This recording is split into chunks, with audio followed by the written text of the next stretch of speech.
At 2100 hours on the night of May the 9th, 1940, the code word Danzig was flashed to all army divisions ranged along Germany's western borders. For around 3 million men, the moment they had been training for had come. The invasion of Western Europe had begun. The phony war was now over.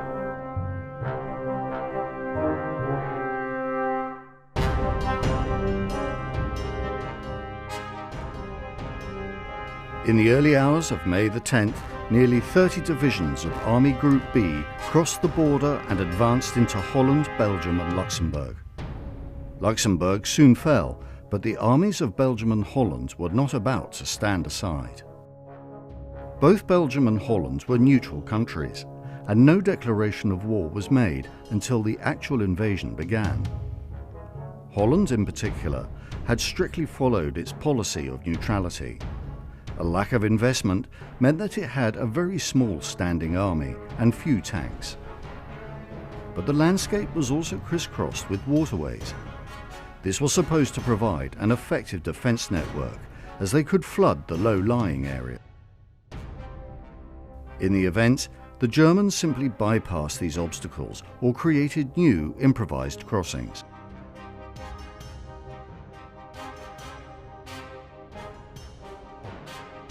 Also, the invaders in this part of the campaign were not of the same calibre as the highly trained and mobile units of the panzer divisions that were soon to follow.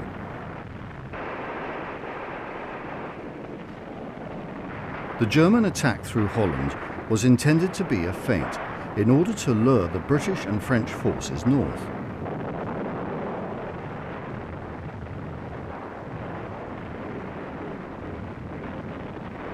Supporting Army Group B were nearly 2,500 combat transport and glider aircraft.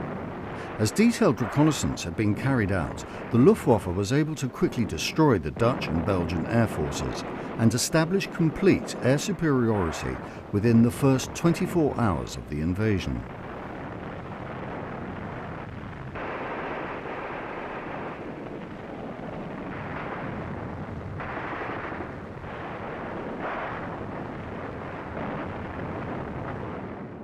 A decisive factor in the invasion's early stages was the deployment of paratroopers and glider-borne infantry.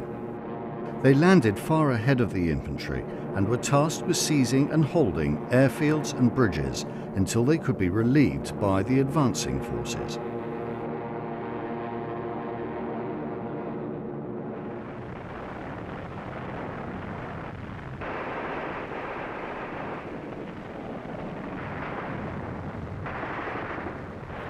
The fort at Ardennes on the Albert Canal in Belgium was a key defensive position. Paratroopers and gliders landed right on top of the fort, taking the defenders by surprise. This was the first time anywhere in the world that airborne forces had seen action.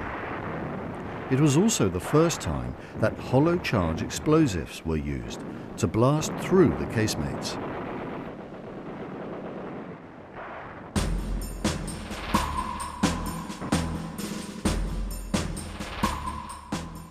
Once the fort fell, the route into central Belgium was clear.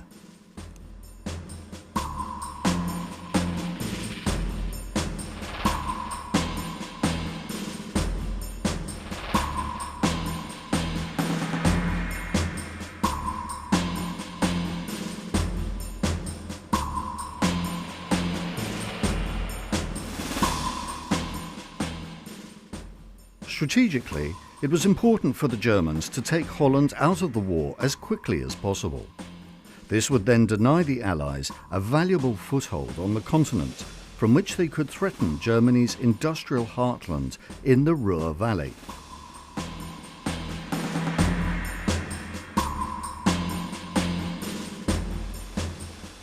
Confusion was sown in the minds of the Dutch when German bombers overflew the country before turning back out over the North Sea and beginning their bombing runs from the west. Meanwhile, the airborne landings were having mixed success.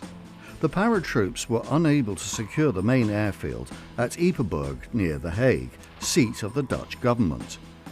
As a result, many transports were lost or dispersed. Around Rotterdam, things were going better. The Germans had landed seaplanes loaded with troops near the city centre, from which they were able to secure a bridgehead. This position became stronger following the taking of an airfield to the south of the city. More troops were then sent to link up with the paratroops in the city. But progress was slow, and not all the bridges were intact.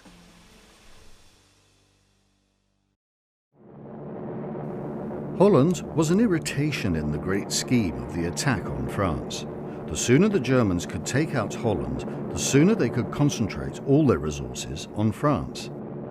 But the Dutch defenders of Rotterdam were proving difficult to dislodge. For this reason, they wanted to shock the Dutch politicians into surrendering. Rotterdam was to pay the price. The Germans decided to launch a ferocious attack on Rotterdam that would have such an impact that the government of Holland would initiate a surrender. On May the 14th, the attack on Rotterdam started, even though surrender negotiations had already started. Despite all their heroics, the Dutch Air Force had lost 62 aircraft out of 125 on May the 10th alone. Despite such losses, they continued attacking the Germans and inflicting damage right up until Holland surrendered. For their valour, the Dutch Air Force was awarded the Militair Willemforce, the Dutch equivalent of the Victoria Cross.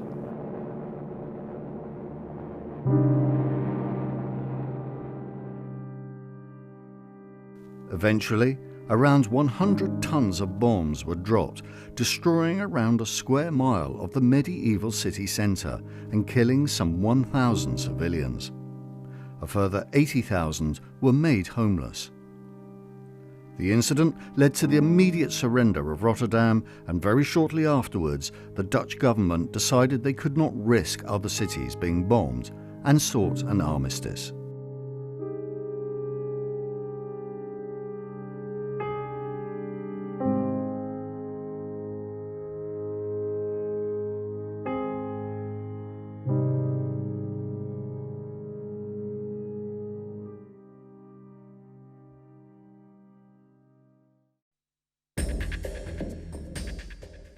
Although the invasion had been expected, its timing caught the British by surprise.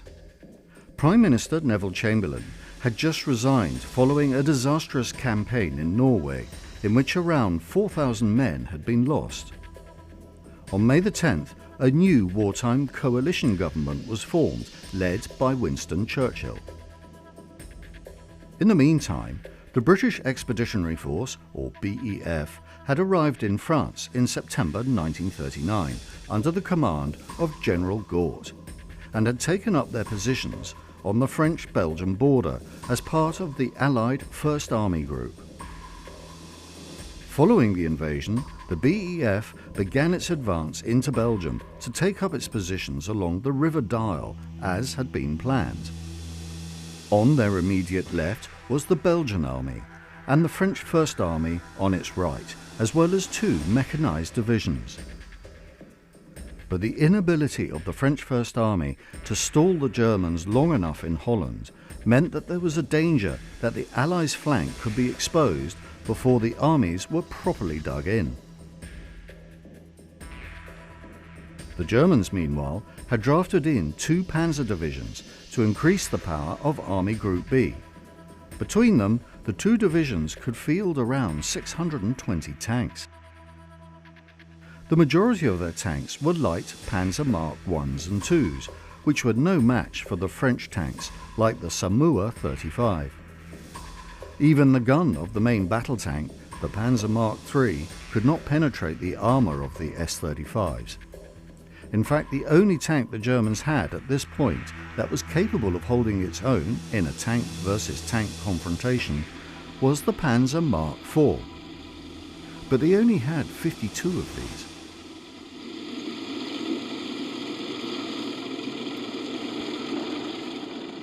In accordance with French doctrine, the tanks were deployed along a defensive line, with the village of Hannut in the middle.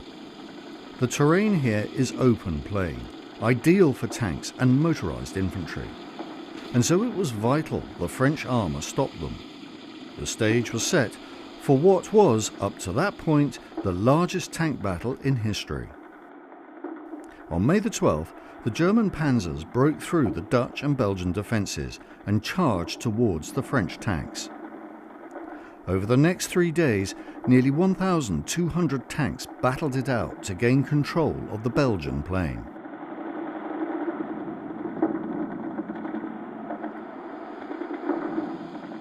French doctrine saw the tanks strung out in long lines, while the Germans concentrated theirs in order to punch holes in the defenders' lines.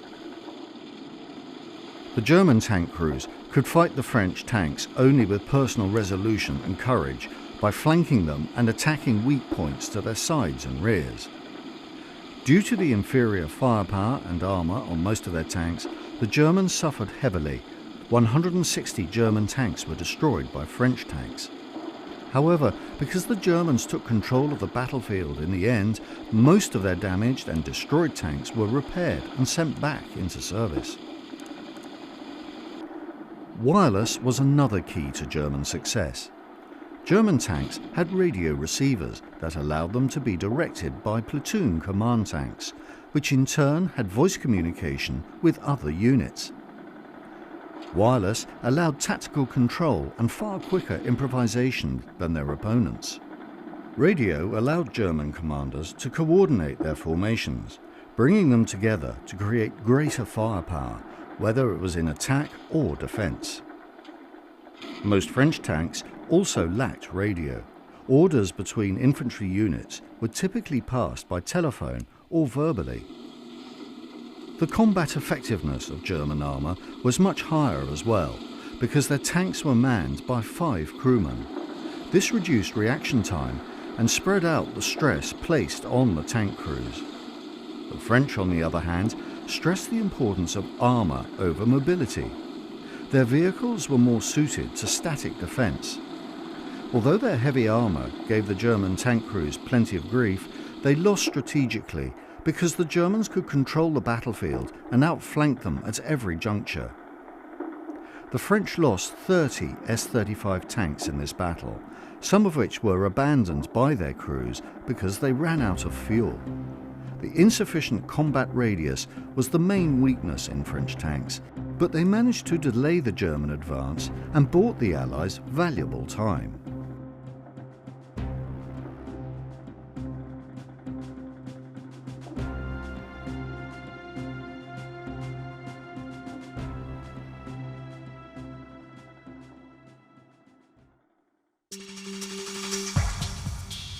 What the Allies didn't know was that the invasion through Holland and northern Belgium was not the main attack. The operation, Val Gelb, or Case Yellow, had 2 parts. The aim of the first part was to draw the best Allied units, including the BEF, north, which is exactly what happened. The second part was the main assault through an area the Allies were least expecting it, the Ardennes. There was an assumption that the Maginot Line and the steeply wooded hills and valleys of the Ardennes combined to form an impenetrable fortress. Consequently, the forces deployed in the border areas were weak.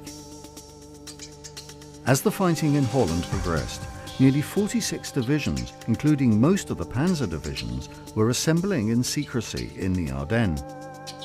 On May the 13th, they emerged from the forests. Their objective was to advance through France along the Somme Valley, isolating the British to the north and the bulk of the French army in the south. It was hoped that once surrounded on 3 sides and with their backs to the sea, the British would seek some sort of armistice. The way would then be clear for Germany to knock France out of the war.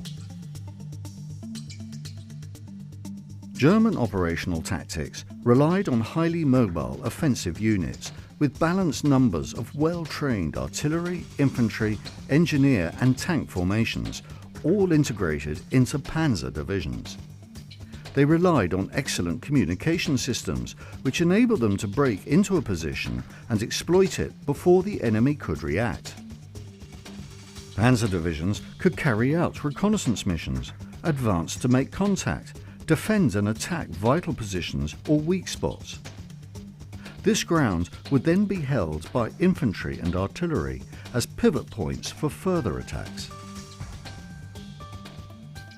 Although their tanks were not designed for tank versus tank combat, they could take ground and draw the enemy armour onto the division's anti-tank lines.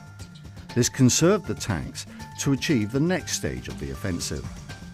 The unit's logistics was self-contained, allowing for 3 or 4 days of combat. The panzer divisions would be supported by motorised and infantry divisions. The German communication system also enabled a degree of cooperation between land and air forces.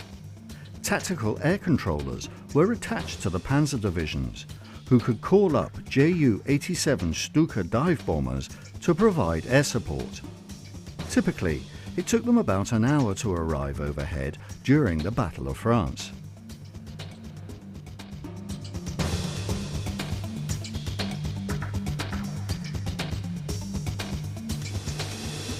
The main opposition to the Germans' advance through the Ardennes came from Belgian motorised infantry and French mechanised cavalry divisions.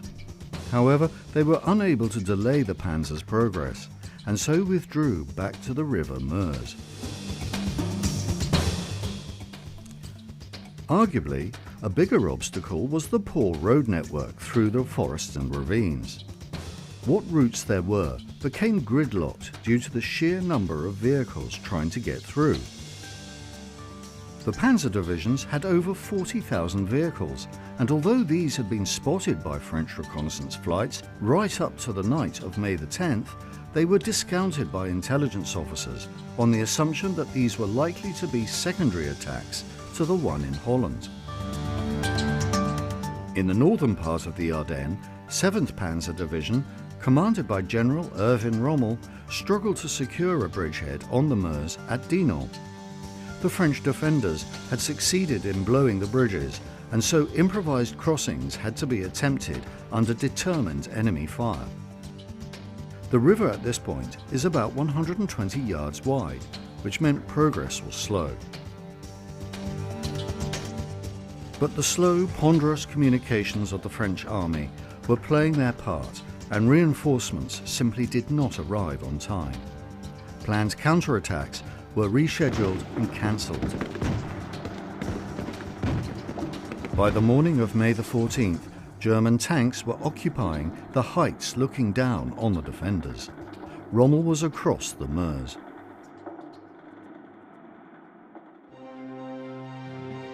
But the Germans' main objective lay further south.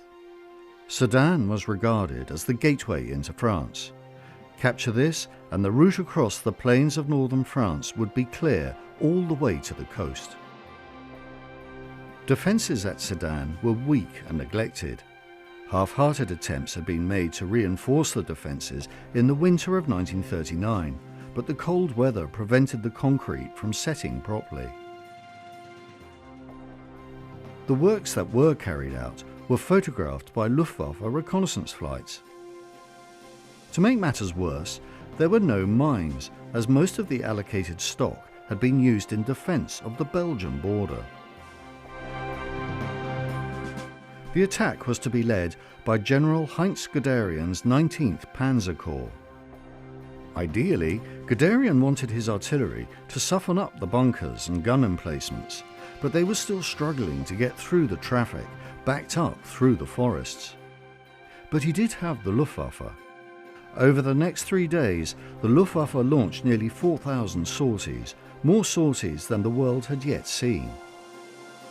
For the poorly trained defenders, this was morale-sapping warfare, and they were soon routed, allowing the Germans to consolidate their bridgehead. The inability of their commanders to make decisions only made matters worse, and any local advantages were soon squandered. By nightfall on May the 12th, Sedan had fallen with little sign of the defenders. The battle was now on to secure their bridgehead, so that they could break out. French forces mounted repeated attacks. Although the French had 138 main battle tanks like the Char B1, which was far more powerful than anything in the German armoury, they were unable to consolidate their positions due to the lack of infantry support. The capture of Sedan and the expansion of the bridgeheads alarmed the French, who called for a total effort against the bridgeheads at Sedan to isolate the three panzer divisions.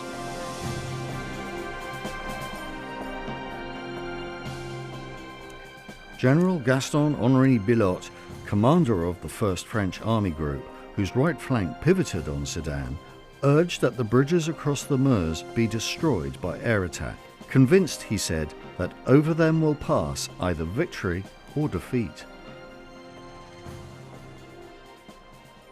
On May the 14th, an RAF bomber force took off with a fighter escort to attack the bridges.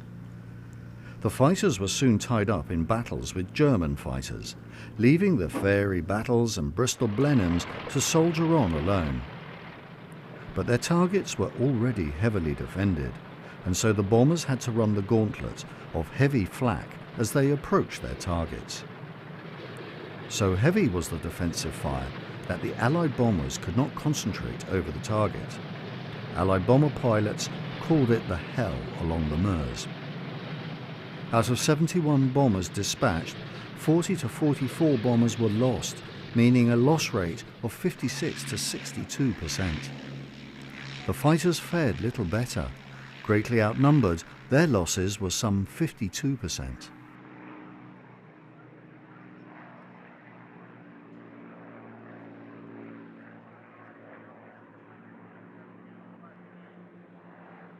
While the French struggled to regain some semblance of balance, Guderian ordered the 10th Panzer and the Grossdeutschland infantry divisions to attack south to make the French think that they were going to outflank the Maginot Line and roll it up.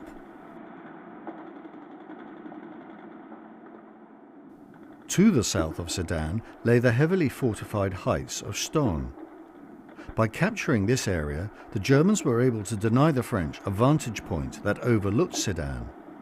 Between the 15th and 17th of May, the town changed hands 17 times, finally in the Germans' favour.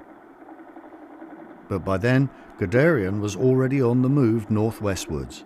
Speed was of the essence, and in that cause he was prepared to ignore orders emanating from his senior commanders back in Berlin. The French defeat at Sedan left the Allied army groups in Belgium with sparse flank protection. The German advance through France was so rapid that many French soldiers were in such shock that they were taken prisoner before they could offer resistance.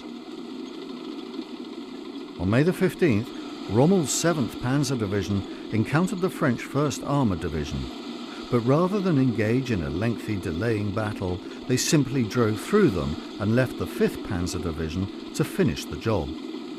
By the next day, the French 1st Armoured Division had just 17 serviceable tanks.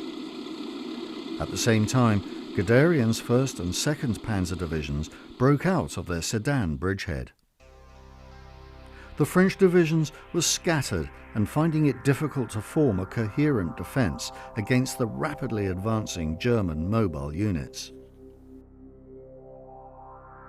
But Hitler was unnerved by his panzer success and ordered them to halt so that they could be reinforced by the slower moving infantry divisions and their flanks strengthened. As a result, Guderian threatened to resign. But a compromise was reached which enabled him to carry on as a reconnaissance in force. By May the 18th, Guderian was on the move again. The next day, the French collapse on the Meuse was complete when General Giraud, commander of the 9th Army, was captured and his army surrendered en masse.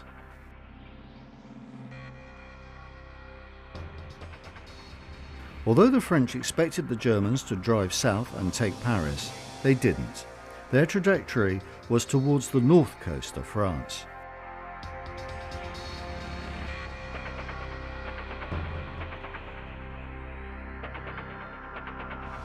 On May the 20th, units of the 2nd Panzer Division reached the Channel coast at Noyelles. They were now barely 80 miles away from the Channel ports. But their advance had stretched their supply lines to the point that they were extremely vulnerable to an Allied offensive. If successful, the Germans would be completely isolated. General Maxime Weygand was now overall commander of the Allied forces, although his plan of attack was much the same as his predecessors. A French force was to attack the corridor from the Somme Valley to the south, while a British force was to attack at Arras. The attack was codenamed Frankforce after its commander, Major General Franklin. It was supposed to be executed by 2 divisions in 2 columns, but in the end the attack was made by only 2 battalions of the Durham Light Infantry, supported by 58 tanks.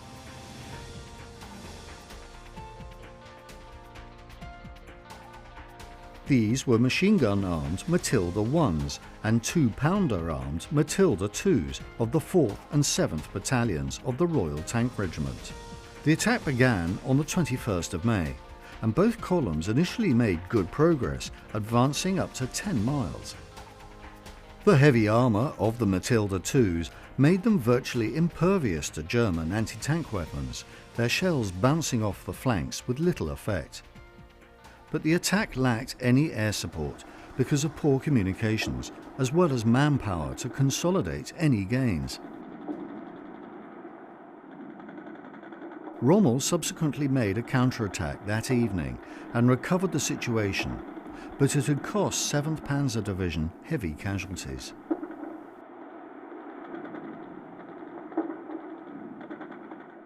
It was now clear to General Gort that France was all but lost, and that he must try and save the BEF. Planning for what became Operation Dynamo now began in earnest. Vice Admiral Bertram Ramsay was given the task of putting the plan together from his bunker in Dover Castle. The BEF now had no other option but to fall back on Dunkirk.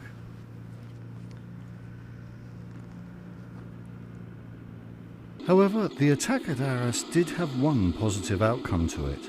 The German High Command were unnerved by the fact that the attack so nearly succeeded. The engagement later partly influenced them to halt the panzers before Dunkirk, giving the Allies more time to evacuate their armies.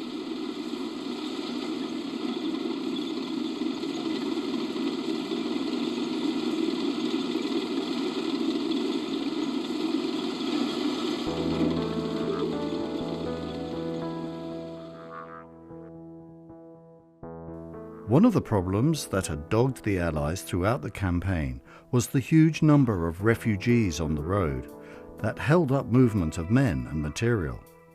Their misery was compounded further by frequent air attacks designed to sow more confusion and panic and slow the army's progress still further. For now it seemed that all roads led to the coast, as General Gort ordered a retreat from Arras.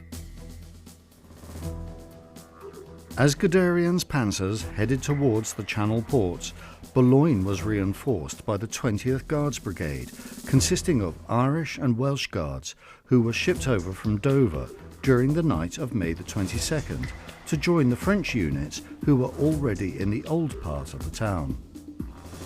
The Guards had barely disembarked when the 2nd Panzer Division began its attack. But they were made to fight for every street and every house, and it was not until May the 25th that the port finally surrendered. During that time, Royal Navy destroyers managed to rescue over 4,000 troops, even though they were under fire from German artillery. But at least that number were also taken prisoner.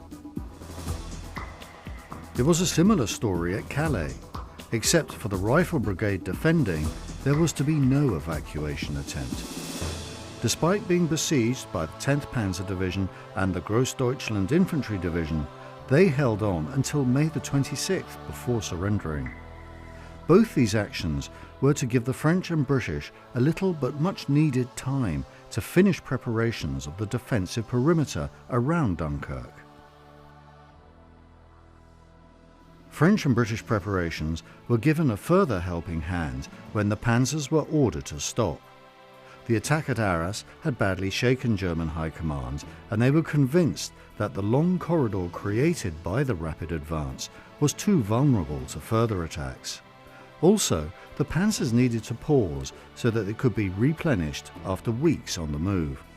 To complicate matters, Hermann Göring had convinced Hitler that the Luftwaffe could finish the British off while the panzers prepared themselves for the push south to defeat the rest of France.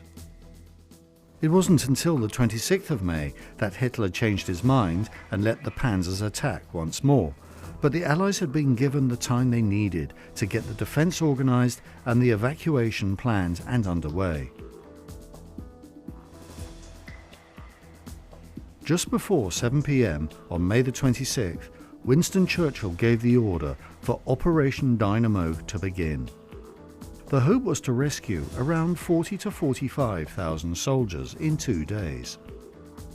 A defensive perimeter had been formed around Dunkirk, with the French holding the west and the British the east up to Newport.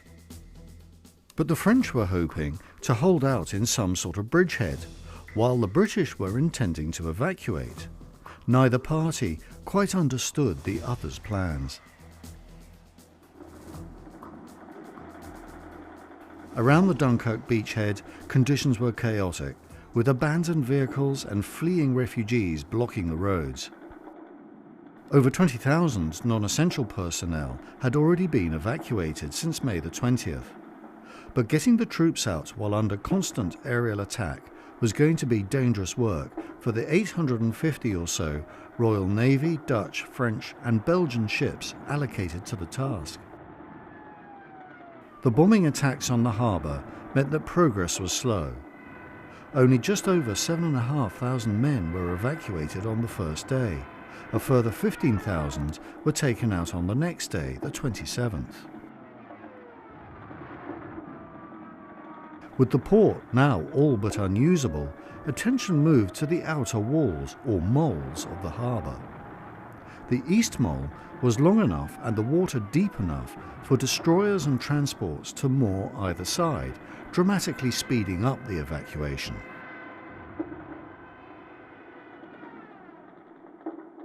But the ships were too vulnerable to continue with daylight evacuations and so reverted to nighttime operations. The solution was to take as many troops as possible off the nearby beaches. But large vessels could not get in close enough to the shore because of the shallow water. Smaller vessels were therefore needed to ferry the troops from the shore to the larger ships.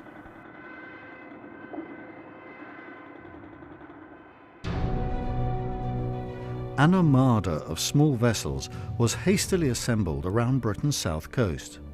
Some were requisitioned and crewed by Navy personnel, but others were manned by their civilian owners and crews.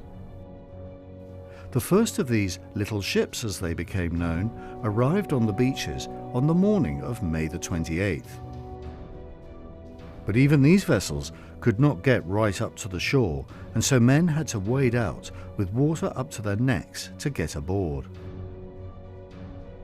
Although the men generally formed orderly queues and awaited their turn, discipline did break down at times, and men attempting to rush the boats in panic had to be ordered back at gunpoint.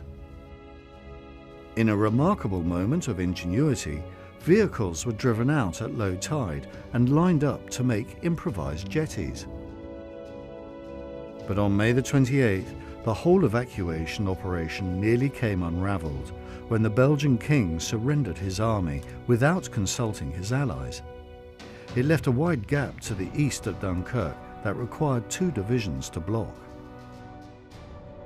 Meanwhile, to the south at Lille, the remnants of the French First Army were fighting a bitter battle with 7 German divisions, including some armoured. They held out until May the 31st, by which time their ammunition and food had run out. But the delay had bought yet more valuable time. It was a similar story in the villages and towns that formed the perimeter. British and French units fought side by side, aware that any breakthrough would spell disaster. Many fought right to the end, only surrendering when their ammunition had run out. Overhead, the RAF was doing what it could to delay, if not stop, the Luftwaffe from reaching the beaches. In the immediate aftermath, many soldiers felt they had been let down by the RAF, that they had not done enough to protect the soldiers being bombed or strafed on the beaches. The reality was somewhat different, in that most of the dogfights took place inland away from the beaches. Indeed, over 3,500 sorties were flown during Operation Dynamo. But the cost had been high. 177 aircraft had been lost, including 106 fighters, aircraft which would be sorely missed as the Battle of Britain began. The tempo of the evacuation improved significantly over the next few days. On the 29th of May, over 47,000 British troops were rescued. The next day, over 53,000, including the first French soldiers. On May the 31st, 68,000 made it back, followed by a further 64,000 on June the 1st. Increasing air attacks meant that any further evacuations would have to take place at night. The British rearguard of 4,000 men left on the night of the 2nd to the 3rd of June, and an additional 75,000 French troops were retrieved on the nights of the 2nd to the 4th of June, before the operation finally ended. By the 4th of June, when the operation ended, 198,000 British and 140,000 French and Belgian troops had been saved, but virtually all of their heavy equipment had been abandoned. 8 destroyers had been sunk, along with 8 troop ships and around 200 small craft, from a total of around 860 vessels of all sizes.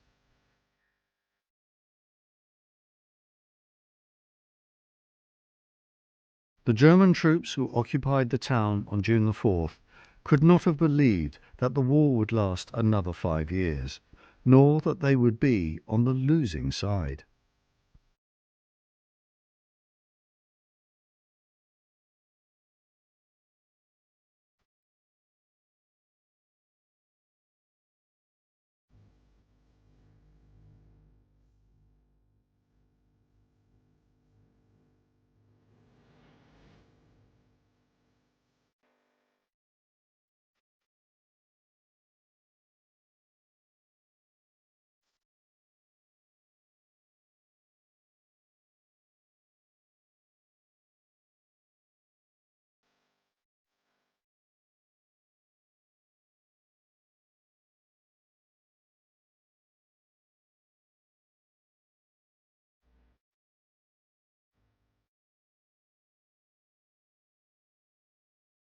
But the battle for France was still far from over. Around 100,000 of the French troops evacuated at Dunkirk were simply transported back to western France to continue the fight. Also, 3 British divisions and a host of logistic and labour troops were cut off to the south of the Somme by the Germans' race to the sea. At the end of May, a further 2 divisions, the 52nd Division and the 1st Canadian Division, were moved to France with the hope of establishing a second BEF. This included the 51st Highland Division, which had been detached from the BEF and sent to positions on the Maginot Line. In the withdrawal westwards, they found themselves trapped in Normandy, facing Rommel's 7th Panzer Division. On June the 12th, the 51st Highland Division surrendered, so ending Allied operations in France. Although the French were making a firm stand along the Somme Valley, the Luftwaffe enjoyed almost complete supremacy in the air. Their ability to strike artillery and armoured positions prevented the French from mounting any substantial counterattacks. With so many fighting men still in France, Churchill was persuaded to authorise more evacuations from ports in Normandy, Brittany and western France. Operations Cycle and Aerial succeeded in evacuating over 190,000 men. On June the 22nd, negotiations took place at Compiègne and the armistice was put into practice on June the 25th, effectively ending the Battle of France.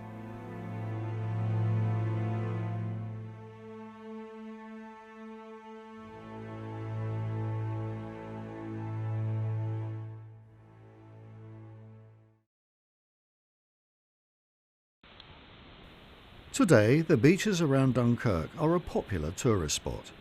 The East Mole is still there, or at least part of it. But there is little to remind people strolling along the miles of sandy beach of the momentous events of 1940 as men sought refuge amongst the sand dunes and waded chest deep into the water to be rescued by a fleet of small boats.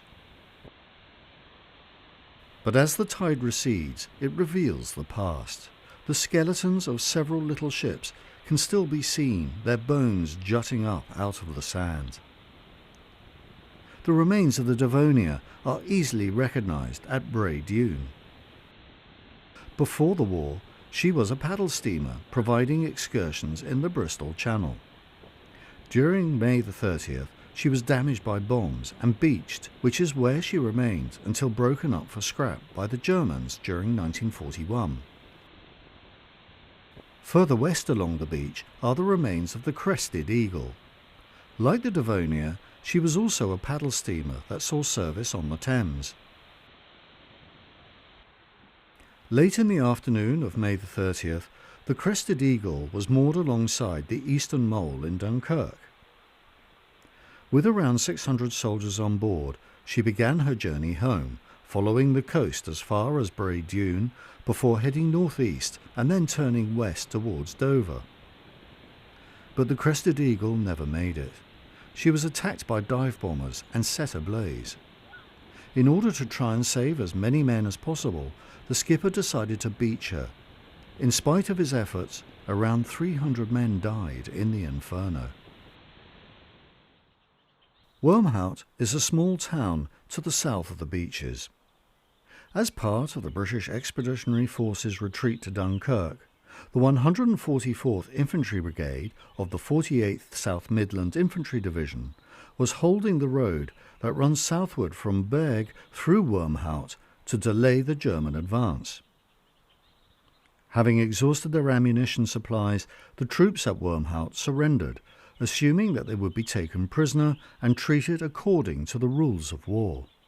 Instead, around 100 men of the 2nd Royal Warwickshire and 4th Cheshire Regiments, as well as some Royal Artillery gunners and French soldiers, were herded into a small cowshed and murdered by their SS guards.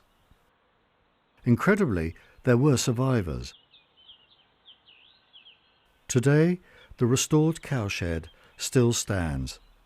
It serves as a memorial to those that lost their lives to this particularly brutal war crime.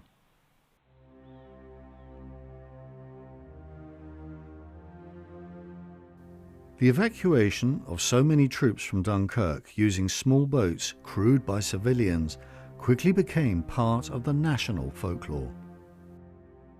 The operation united the population in a shared moment of peril. The fact that the population now knew it stood alone seemed to lift morale. Even Churchill referred to the outcome as a miracle. But 3,500 British servicemen were killed between May the 10th and the French surrender on June the 22nd, and a further 64,000 captured, wounded or missing. What's more, the BEF had been chased out of continental Europe without its equipment. It was to be 4 long years before they would return, only this time it would be as liberators.